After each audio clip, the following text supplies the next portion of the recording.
va se faire un petit rappel, l'histoire de ce festival, pourquoi il a démarré, qui l'a lancé, comment ça s'est passé?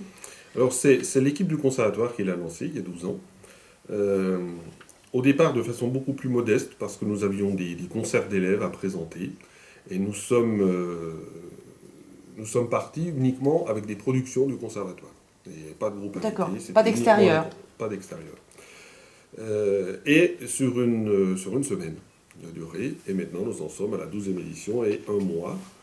Et donc, la grande différence avec le début, c'est qu'il y a toujours des productions de conservatoire, bien entendu. C'est essentiel. Et puis, à l'intérieur de ce festival, il y a également des artistes invités. Et on va dire, pour certains, vraiment des pointures internationales. Voilà, Voilà. il y a de belles Voilà. Et pointures. c'est Ouais. ce mix, si je puis dire, qui fait le succès de ce festival.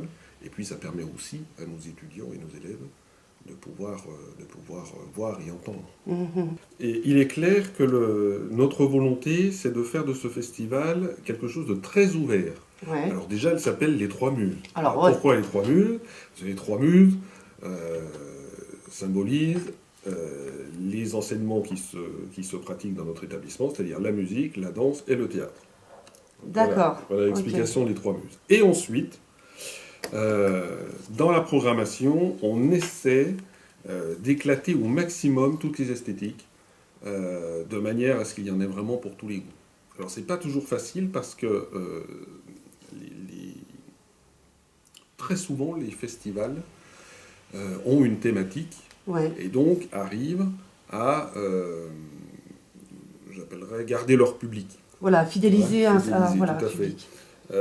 Alors nous, c'est pas du tout le cas, puisque vous allez avoir du rock, vous allez avoir de la musique classique, vous allez avoir de la danse classique, vous allez avoir des spectacles de théâtre, et très souvent, on touche des publics très différents, très larges, mais pas sur toutes les dates. Aujourd'hui, il y a un certain nombre de communes du territoire de la Vallonnais Ouais. qui participent financièrement au financement du conservatoire par des accords avec la ville d'Avallon. Et en retour, nous devons d'essayer, on ne peut pas faire toutes les communes évidemment tous les ans, mais d'essayer de proposer des spectacles décentralisés. Voilà. Les retours sont excellents parce que nous nous rendons compte en fait que les gens sont surpris des spectacles qu'on propose. Parce que ce qu'il faut dire aussi, c'est que les spectacles que nous décentralisons sont des productions du conservatoire. D'accord. Et donc ça permet vraiment aux habitants de la Vallonnais de voir ce qu'on fait à l'intérieur des murs. Comment ça s'organise tout ça? Alors, c'est assez difficile parce que,